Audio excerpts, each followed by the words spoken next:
जमुई के छोड़ा रंगदार हो तोरा वही में लाठी हुर देता गे।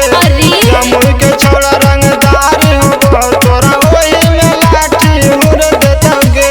सुनै रे छोड़ा दूरे तो रहे नहीं तो ऐठल तुर देबो रे। सुनै रे छोड़ा दूरे तो रहे नहीं तो ऐठल तुर देबो रे। जमुई के छोड़ा रंगदार हो तोरा वही में लाठी हुर देता गे। जमुई के छोड़ा रंगदार हो तोरा वही में लाठी हुर देता गे। चल हटना रे तोरा जैसे बहुत से खाली नवादा।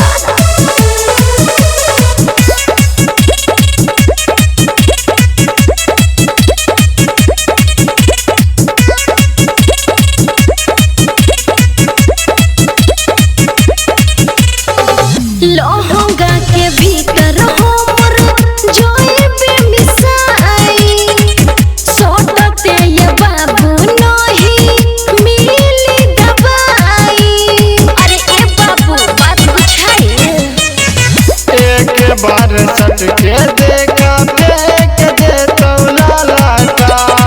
हमारा के बुझे नहीं छोड़ तू हाला का। बढ़ चढ़ के नहीं बोलाय बाबू नहीं तो लोलावा थुर देबो रे। बढ़ चढ़ के नहीं बोलाय बाबू नहीं तो लोलावा थुर देबो रे। जमुई के छोड़ा रंगदार हो तोरा वही में लाठी हुर देता गे। जमुई के छोड़ा रंगदार हो तोरा वही में लाठी हुर देता गे।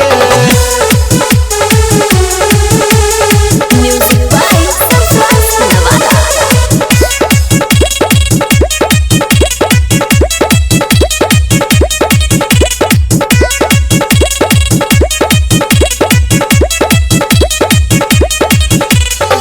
हियो हम बंगाल के रानी रोहतनी पहुंच के। पोतरी कमरिया हमर नागिन जैसे लोच के।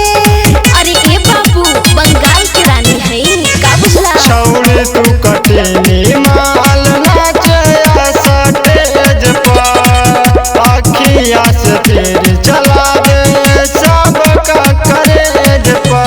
भीरी न हमरा सोटर छोड़ा नहीं तो तोरा झुर देबो रे। भीरी न हमरा सोटर छोड़ा नहीं तो तोरा झुर देबो रे। जमुई के छोड़ा रंगदार हो तोरा वही में लाठी हुर देता गे। जमुई के छोड़ा रंगदार हो तोरा वही में लाठी हुर देता गे। देख रे छोड़ा ढेर मत बोल। Music by Nawada.